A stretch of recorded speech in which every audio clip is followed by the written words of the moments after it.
Liderar, emprender, gerenciar. Ética, responsabilidad. Parecen conceptos abstractos, etéreos, pero son conceptos, palabras fundamentales del tiempo histórico que nos toca vivir, aplicables a nuestro país y aplicables al mundo, más en un mundo que está en pospandemia y un mundo que pareciera comienza a atravesar, a transitar una tercera guerra mundial, que ojalá no ocurra y se detenga en este momento, con las consecuencias que, por supuesto, económicas, políticas y sociales, ya hay. Para estos temas tan importantes, fundamentales, nadie mejor que un gran crítico de arte, escritor, investigador, consultor gerencial y amigo, Víctor Guedes. Víctor tiene una capacidad extraordinaria de aterrizar, de tocar aquellos conceptos que parecen filosóficos, abstractos, lejanos, pero que son realmente el día a día de cada uno de nosotros y que son tan importantes conocer, atender, practicar. Así que, Víctor, muchísimas gracias por acompañarnos esta noche. Es un verdadero placer y siempre aprendemos muchísimo de ti. Víctor, liderar, emprender, gerenciar, gerencia social, gerencia eficiente, son temas tan importantes para nuestros días que en medio de la inmensidad de problemas que vive el mundo, a veces perdemos de vista lo importante que son conceptos y acciones que nos pueden llevar a un mayor desarrollo individual, colectivo, y que resultan tan importantes para un país y para un mundo en crisis. Entonces, hoy más que nunca, los conceptos que tú vienes abordando durante años en cada uno de tus libros tienen más vigencia que nunca y además están interconectadísimos con lo que nos toca vivir a diario y con lo que está pasando en el mundo. Entonces, bueno, gerenciar, liderar, es parte de la vida diaria, de los problemas de la vida y de los éxitos de la vida. Vamos a empezar por ahí, porque tienen tantos libros y todos los tengo aquí, Gerencia Social para aprender a vivir juntos, me acaba de llegar El arte dentro del marco y el aforismo, pero bueno, ¿por dónde comenzamos? Bueno, me parece muy bien que hayamos comenzado por todos esos términos que son concéntricos. Ellos están en las ondas de resonancia de un mismo núcleo. Sí. Y es importante comenzar por ahí porque en el marco de una realidad como la que estamos viviendo a nivel nacional y a nivel internacional, quizás son términos que adquieren una vigencia muy específica. ¿Cuál es la gran diferencia entre liderar, emprender y gerenciar en el marco de todas esas demandas que nos plantea el contexto? Bueno, liderar es la capacidad de ver más allá del horizonte, de visualizar las consecuencias que se derivarían de cada una de mis acciones como resultado de el ver más hacia allá. Y el adelantarse, por lo tanto, hacer las estrategias. Claro, el poder ver más allá significa darle propósito, darle sentido a todo lo que yo decido y a todo lo que yo veo hoy en día. Por ejemplo, recuerdo a Viktor Frankl hablaba de la vida en busca de sentido. Y esa expresión, la vida en busca de sentido, después se ha replanteado y todo el mundo habla de la empresa con propósito, el proyecto con propósito, todo. ¿Y qué es el propósito? A Viktor Frankl, cuando le preguntaban, ¿qué es eso de sentido? Y asociándolo ahora, ¿qué es eso de propósito? Él decía, sentido es aquello que está más allá de lo que yo creo, sentido es lo que está más allá de lo que yo pienso, sentido es estar más allá de lo que yo hago y de lo que yo siento. En consecuencia, es todo aquello que resulta como consecuencia y como derivación de lo que yo hago. Pero eso requiere visión. Claro, esa es la visión. Claro. La visión en términos de cuando yo señalo el sol, no veo el dedo índice, sino que veo la distancia del dedo índice hacia el sol. Entonces, ese es el líder. Ahora, ¿qué es un emprendedor? El emprendedor es el que tiene el olfato, la sensibilidad para identificar y para aprovechar oportunidades, para convertirlas en realidades que puedan traducirse en un determinado beneficio. ¿Y qué es el gerente? El gerente es aquel que tiene la la capacidad y la valentía de correr los riesgos para mantener la continuidad de las operaciones. Tú Es decir, acabas de que hablar todo de, lo pequeño lo hace en términos de asegurar toda esa secuencia. Los tres son claro, tú vas importantísimos. desde lo macro, pasando por el medio, Claro. hasta lo micro, el día a día. Exacto. Y esos tres conceptos, que en la práctica son tan necesarios, a veces no se consiguen en una sola persona.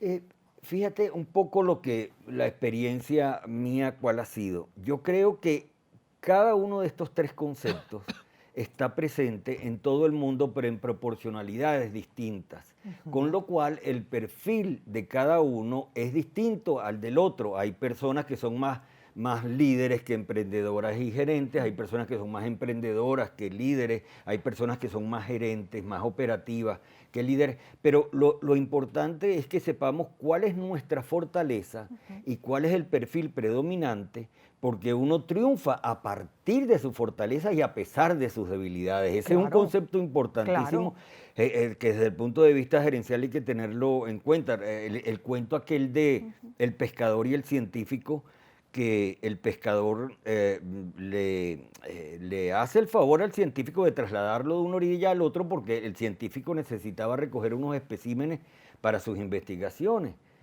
Y encantado, imagínate, es un honor, es un privilegio para llevar a aquel científico. Pero el científico, con su arrogancia en el trayecto, de repente le pregunta al modesto pescador: ¿y usted sabe cuál es la ley que permite y que explica que esto flote en el agua? No lo sé. Entonces usted ha perdido la mitad de su vida. Y sigue el trayecto y le pregunta otra: ¿y usted sabe cuál es la ley que explica que usted le da el remo en una dirección y la embarcación sigue la línea contraria? No, no lo sé. Entonces usted ha perdido la mitad de su vida. Y hay un huequito y que se está llenando de agua aquello, y el pescador le pregunta al científico: ¿y usted sabe nadar? No, entonces usted va a perder la totalidad de su vida. Entonces, lo que quiere decir que las fortalezas y las debilidades son De cada quien, casuísticas, sí. circunstanciales, y que lo importante es que yo esté consciente de cuál es mi perfil predominante para que yo asuma el desarrollo de él sin dejar de compensar las deficiencias de los demás perfiles, porque uno, repito, uno triunfa a partir de su fortaleza y a pesar de sus debilidades. Pero con un conocimiento de uno mismo. Claro, y que siempre hay que sacar 10 para probar las Claro. materias en las que no soy muy bueno, pero tengo que sacar 20 y más en aquellas en las cuales yo soy bueno, en consecuencia me tengo que concentrar en las buenas. Pienso que mucho de lo que pasa a nivel personal y a nivel del liderazgo es que mucha gente, como muchas personas, se suelen sobreestimar. Claro. Y a veces la gente no está clara, como tú dices, de las verdaderas fortalezas.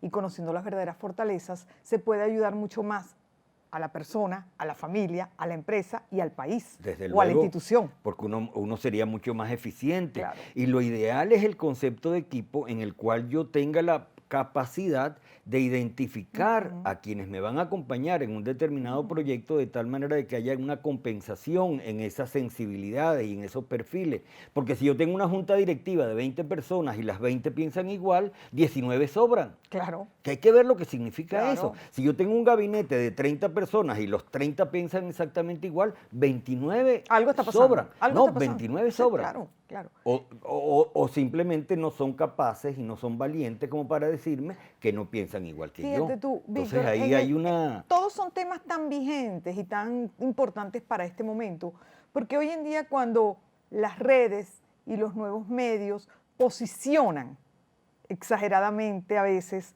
o inadecuadamente a personas políticas, empresariales, del rol que tengan en determinado momento, pues también se crean falsos líderes. Claro. Entonces, ¿cómo tiene el individuo, cómo tiene el ciudadano la experticia o las herramientas para poder identificar el verdadero liderazgo en tiempos de redes, de fake news, en un cambio de era? Porque quizás hemos debido empezar la conversación por plantearnos que estamos transitando un cambio de era, que venimos de una pandemia, que venimos y transitamos además inimaginables avances tecnológicos que nos han llevado pues a un ritmo y a una velocidad de nuestra vida diferente, pero que también estamos comenzando a vivir lo que pareciera una guerra. Entonces, bueno, en medio de todo este tiempo que nos ha tocado vivir, cómo los ciudadanos pueden identificar los verdaderos liderazgos. Me encanta tu pregunta porque me da un espacio muy amplio para responder. Y quiero comenzar por rescatar el verdadero significado del liderazgo. Yo lo he llamado y lo desarrollo así en algunos de mis planteamientos, que hay 4 I del liderazgo. Y esas 4 I que definen al líder son una primera I de la capacidad de influir. Es decir, influir es despertar en el otro la fidelidad suficiente como para identificarse con mi visión. Pero no solamente es influir, es inspirar. Claro. Porque es yo generar la capacidad en el otro para que él sea gigante y para que él sea capaz de actuar por encima de sus expectativas, hacerlo crecer, redimensionarlo. Pero hay una tercera I, que es involucrar. Es decir, hay que involucrarse con la temática que me inspira y aquella que me despierta fidelidad, porque yo necesito establecer esos niveles de relación interna con aquello que persigo. Y me quedo en esas 3 primeras. ¿Y por qué me quedo en esas 3 primeras? Porque la capacidad de influir, de inspirar y de involucrar la tienen y la han tenido personas que han hecho muchísimo daño a la humanidad. Hitler fue capaz de influir, de inspirar y de involucrar. Stalin fue capaz de influir, Stalin. Mussolini. Y nos quedémonos ahí, ¿verdad? Para no proseguir. Entonces, esas 3 I las comparten aquellos que hacen mucho daño con aquellos que hacen mucho bien. Entonces, ¿qué ocurre? Que los que se quedan simplemente en estas 3 cosas, en influir, inspirar e involucrar, pero despiertan lo peor que hay en el otro, esos no son líderes, son déspotas. ¿Qué es lo que diferencia a un déspota de un líder? Que el líder, al igual que el déspota, tiene capacidad de influir, de inspirar y de involucrar, pero viene la cuarta, de interiorizar lo mejor que hay en el ser humano. Despertar a que el ser humano sea mejor ser humano. La bondad, y la ahí solidaridad. es donde viene la relación entre la ética y el liderazgo. Exactamente. Ahí es donde viene la relación. Que también es otro de tus temas. Porque la ética es la capacidad de hacer más humano al ser humano. Y si la ética es la capacidad de hacer más humano al ser humano y la última de las I del liderazgo es hacer más humano al ser humano, quiere decir que el concepto de líder y el concepto de ética se conjugan en un mismo compendio. ¿Nos falta más ética en este momento? Es decir, no te quiero responder en términos de un calificativo de eso, sino yo pienso, y en el marco de esta situación tan dramática que estamos viviendo, que más que nunca tenemos que aceptar que somos un género con una evolución inconclusa. El ser humano no ha llegado a ser ser humano. ¿Qué somos? Hombres y mujeres, con una potencialidad de alcanzar la condición humana y que tenemos una naturaleza humana, pero que nos falta conquistar la condición humana. ¿Y qué es la condición humana? Cuando yo adquiera y me comprometa con la necesidad de hacer más humano al ser humano. Y para yo saber que yo hago más humano al ser humano, es yo haciéndome mejor ser humano. Y la pandemia, y la pandemia no es una magnífica oportunidad, o pudo haber sido una magnífica oportunidad. Todas las circunstancias son propicias para que uno se haga más humano. Yo, por ejemplo, venía en el carro y venía pensando en esta guerra y cuáles son las cosas que me conmueven. Y recordaba 2 detalles que me parecen muy, muy ilustrativos. Uno es el discurso de Albert Camus cuando recibió el premio Nobel, que fue un discurso que tiene una vigencia que da la sensación de que uno de que lo está pronunciando ayer. Él dijo en esa oportunidad que todas las generaciones nos hemos planteado el problema de cómo rehacer al mundo. Pero el problema es que mi generación no puede plantearse ese desafío, porque el problema de mi generación es cómo evitar que el mundo se siga deshaciendo. ¡Qué Está maravilla! y más ¡Qué vigente, maravilla pero espérate, de más vigente que frase! nunca. Más bien, es que lo pronunció ayer, lo pronunció esta mañana, lo acaba de pronunciar en este momento.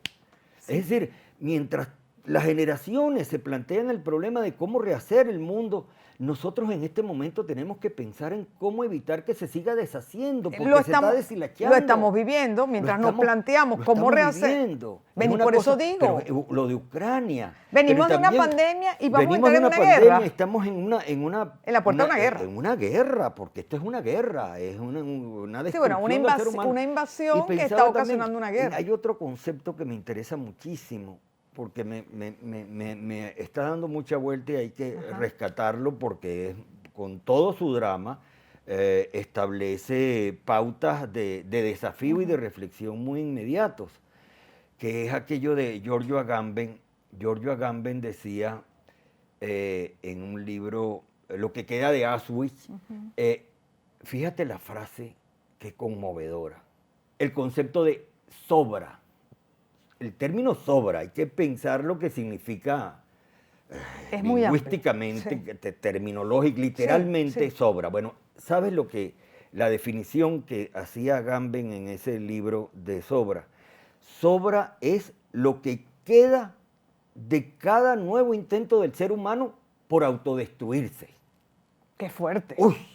¿Por qué? Porque es que la guerra es una autodestrucción. Sí, totalmente. María Eugenia. Totalmente. Quien va a una guerra no puede pensar que va a ganar, porque hoy en día ni antes, ni mañana, nadie gana en una guerra. En una guerra no hay triunfadores. No hay.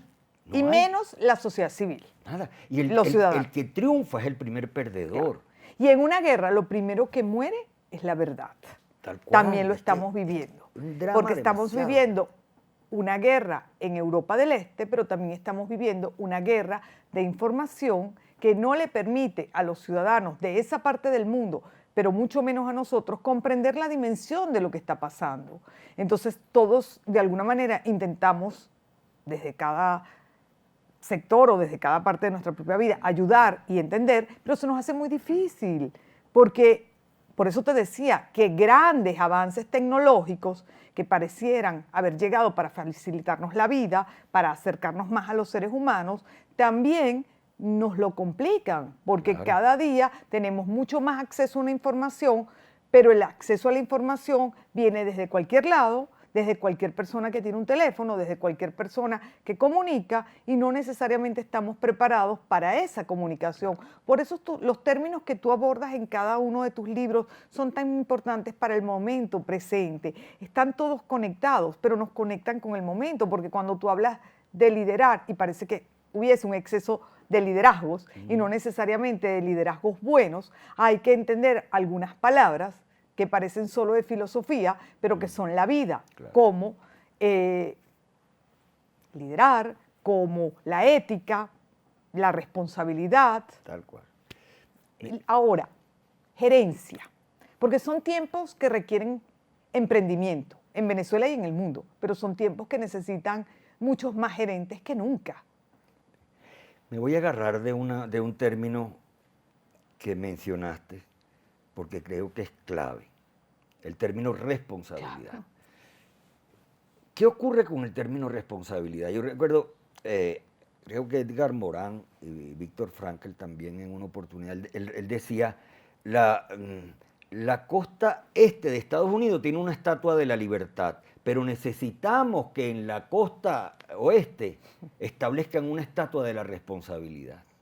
Claro, porque, mira, el que es libre no siempre es responsable, mientras el que es responsable sí es libre. Entonces, ahí hay un esclarecimiento y una diferenciación muy importante. Más que privilegiar la libertad, hay que privilegiar la responsabilidad. Claro, porque la responsabilidad individual nos lleva a la colectiva. Porque una implica la otra. Claro. Y porque eso de la libertad así en absoluto tiene que estar acompañada con la responsabilidad. La responsabilidad es, yo le digo a mis alumnos, mire, la responsabilidad, para que no se les olvide, son 2 R's. Y así no se les olvida nunca.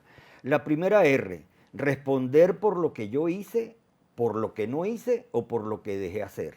Qué Y importante la es. segunda R es responder por las consecuencias de lo que hice, por las consecuencias de lo que no hice y por las consecuencias de lo que dejé hacer. Pero eso va Eso atado es. al liderazgo, Claro. a la gerencia y al emprendimiento. Claro, porque la responsabilidad es un ala de la ética fundamental. La ética es un avión con dos alas y las dos alas es libertad y responsabilidad. No puede haber ética sino a partir de la libertad porque yo soy quien decide. Por eso te decía, este es un mundo más ético o menos ético. Claro, entonces la evolución.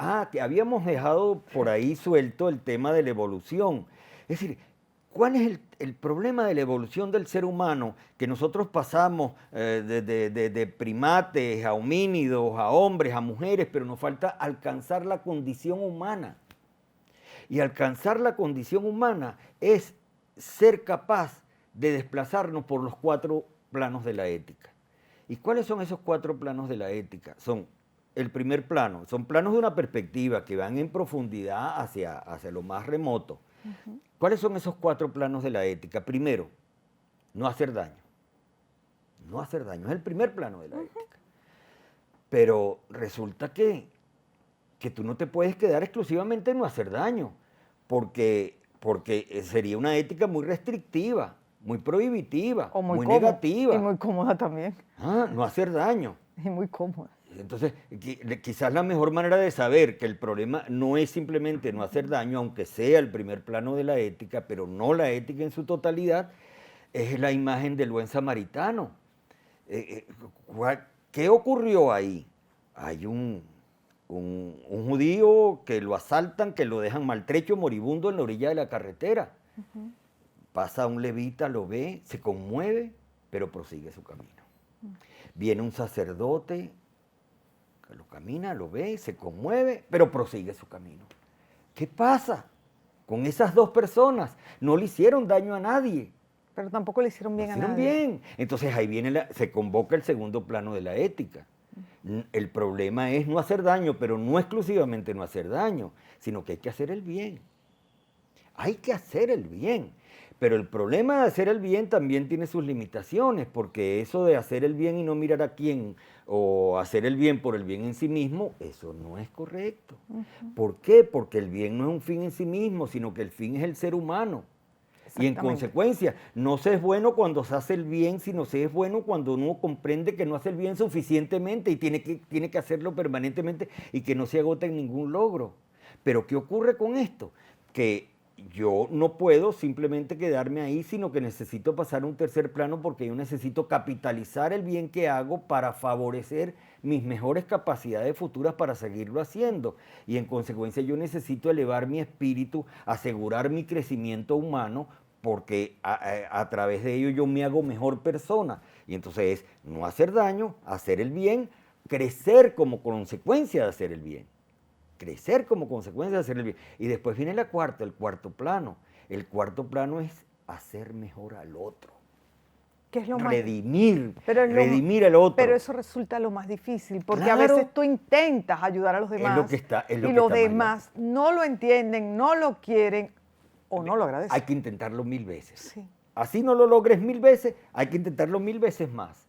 Pero esa es la perspectiva de la ética. Tú no puedes quedarte en ningún plano de ello, sino que tienes que ir estableciendo sus conquistas. Ahora, la cuestión se complica, ¿verdad? Y se hace, no es que se complica, sino que se hace más compleja, porque no hay cosas complicadas, sino complejas, ¿verdad? Como diría Edgar Morán.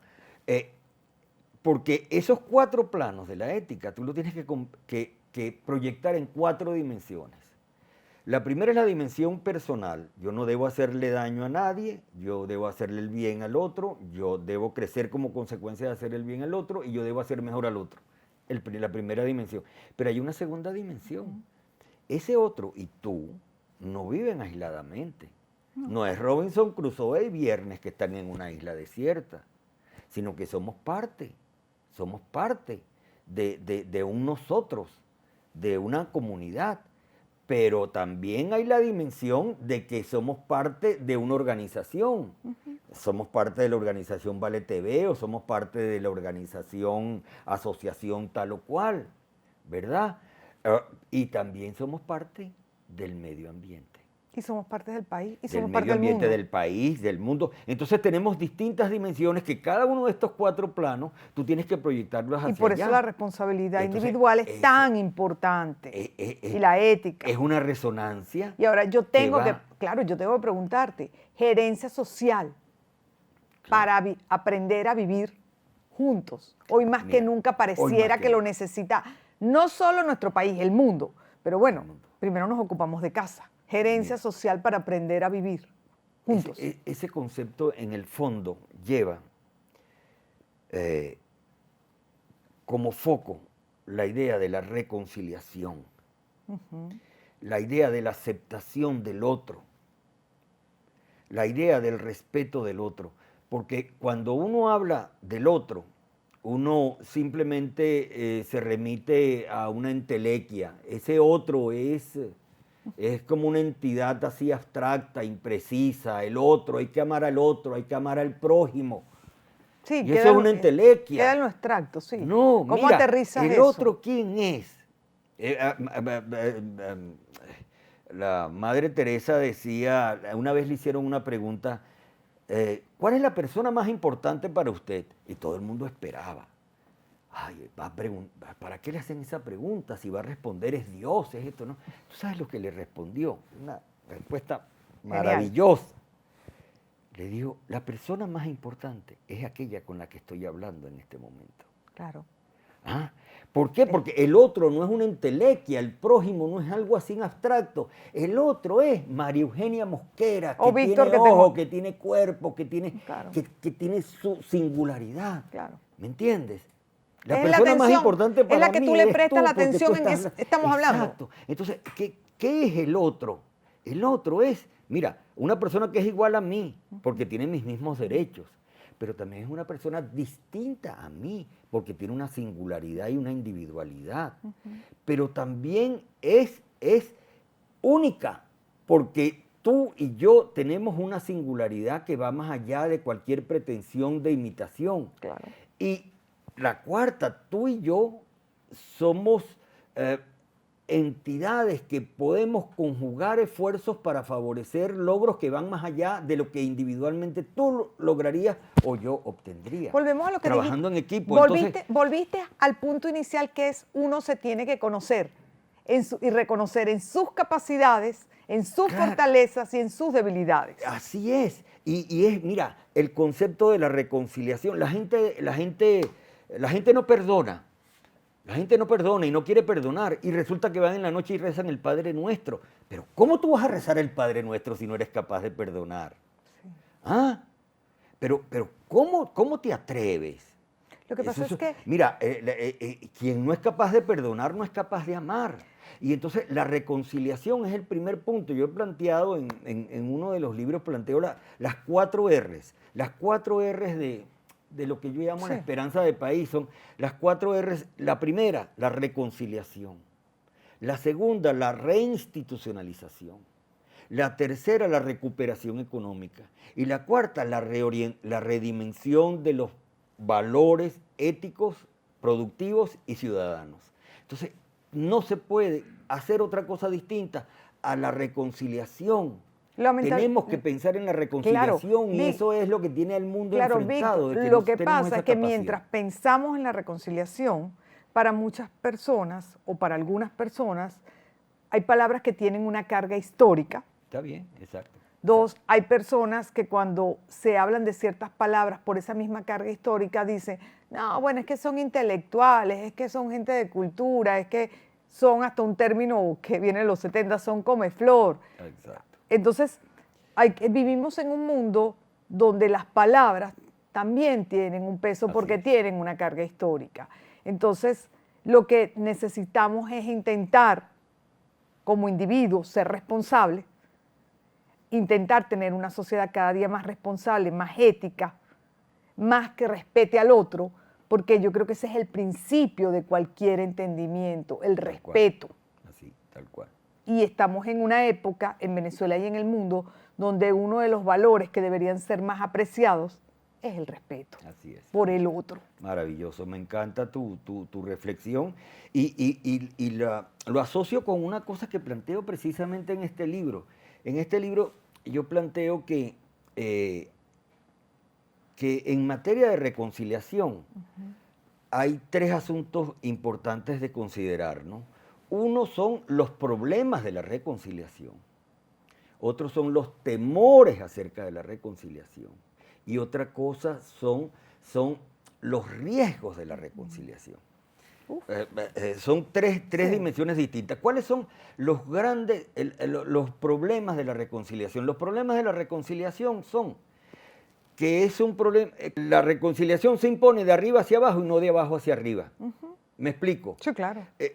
Quien está arriba es quien tiene que plantear la política de la reconciliación porque es desde ahí es donde se favorece. Y donde se la toman las continuidad, decisiones de desde poder. donde se toman las decisiones de poder. En cambio, lo difícil de abajo para arriba no es Yo posible. siempre he dicho, Víctor, que cualquier transición en cualquier país son decisiones que se toman desde el poder, Así es. aún se Y- conversen con otros sectores. Inclusive la reconciliación, fíjate Todo. desde allá. Ahora, también con esa relación vertical hay una relación horizontal que es parte del problema de la reconciliación, que es aquello de la asunción recíproca de roles es Habermas, que me encanta recordarla porque es muy sencilla, ¿no? A pesar de que él es un filósofo tan complejo, Muy que uno complejo. podría sintetizar. Mira, los cuatro pares de preguntas.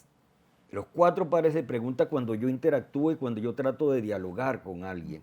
El primer par de preguntas. ¿Qué quieres tú y qué quiero yo? Eso es el primer par de preguntas. ¿Qué quiero tú y qué quiero yo? Porque si yo no sé qué quieres tú y qué quiero yo. No. Segundo, ¿qué quieres tú de mí y qué quiero yo de ti? No es lo mismo saber qué quieres tú y qué quiero yo Sí, no. a qué quieres tú de mí y qué quiero yo de Totalmente, ti. totalmente. Viene el tercer par de preguntas. El tercer par de preguntas. ¿Cómo yo hago para ponerme en tus zapatos? ¿Y cómo tú debes hacer para ponerte en mis zapatos? Y el cuarto par de preguntas. ¿Cómo podemos trabajar juntos y cómo podemos crecer juntos? Eso es una maravilla. Y son preguntas Esa fundamentales red. para este tiempo 8 histórico. preguntas. Son fundamentales para este tiempo histórico. 8 preguntas maravillosas que todo el mundo debería tenerlas de memoria en la cabeza y cada vez que tú interactúas con otro debes tener. Ahora, esos son los problemas de la reconciliación, pero ¿cuáles son los temores de la reconciliación? Los temores de la reconciliación son fundamentalmente que no haya sinceridad, La desconfianza del otro. la desconfianza Eso es del permanente. otro y que no tengas la capacidad de perdonar. En cualquier negociación en el mundo, ese es el planteamiento fundamental, Tal es cual. la desconfianza del otro. Que no, y entonces ahí está. Pero ¿cuáles son los grandes riesgos? Que haya manipulación o impunidad. Entonces, son como grandes puntos a partir de los cuales uno debería establecer el análisis de la reconciliación para ver hasta dónde puede seguir con ello. Pero hay que vivir juntos. Mira, cuando uno se pone a pensar en acabar con la mitad de la sociedad en donde tú vives, no te das cuenta de que vas a seguir vas a tener que seguir viviendo con ellos. Lo estamos viendo en Europa del Este en Europa, este momento. por favor. Eso es Ni es un Ucrania no va a drama. quedar, Ucrania no se puede destruir. No se puede destruir, Pero no la los- van a destruir, pero los así ciudadanos- la desaparezcan en el mapa, porque todos aquellos que salieron de Ucrania tienen hijos y tienen nietos, y esos hijos y esos nietos siempre estarán pensando. Y los países son un sentimiento Entonces, que se lleva en el corazón, Claro, además. eso tú no lo puedes superar. No. Y entonces tú no vas a acabar con eso nunca. Y uno tiene que aceptar de que no hay otra manera que favorecer la capacidad de convivir juntos. Fernando Savater decía algo así en términos muy sintéticos, que es muy cierto. Necesitamos coraje para vivir, necesitamos solidaridad para convivir y necesitamos prudencia para sobrevivir. Magníficas Eso palabras para terminar el programa. Hemos tocado muchísimos temas. Cada uno de esos conceptos que hemos abordado, yo diría que con una ligereza de mi parte al plantearte tantos conceptos tan importantes en media hora, pero que magistralmente has ido sintetizando, hilando y conectándolos, porque además todos están conectados, con el tiempo histórico que nos toca vivir en Venezuela y en el mundo. Yo te lo agradezco profundamente porque ha sido como un bálsamo de conocimiento práctico el escucharte en esta conversación. Igual para mí, María Eugenia, igual para mí. Estoy segura que esto que le estoy diciendo a Víctor, todos aquellos que han compartido con nosotros esta conversación, están diciendo qué corto se nos hizo el tiempo, qué capacidad de aterrizar conceptos que a veces parecen difíciles, abstractos, intangibles, pero poderlos llevar a una realidad, a la práctica, entenderlos, asumirlos y poder de pronto ser un poco mejores como seres humanos y como ciudadanos en este tiempo histórico. Y yo quisiera terminar, además de dándote las gracias, mostrando tu más reciente libro, que se presentará en estos días. Sí. Y bueno, y si quieres comentar algo en un minuto, no tenemos mucho tiempo. No tenemos mucho tiempo. El libro es sobre aforismos y los aforismos se dicen precisamente así, en términos muy directos. Pues. Bueno, en fin, es un libro de aforismos en donde se trata de recordar que las cosas muy complejas pueden sintetizarse siempre en una sola pincelada. Gracias. Amigos, gracias. Hasta la próxima semana. Y debemos quedarnos, o yo me quiero quedar con una de las reflexiones de Víctor, muy importantes, como es la responsabilidad y la ética en este tiempo histórico. Gracias.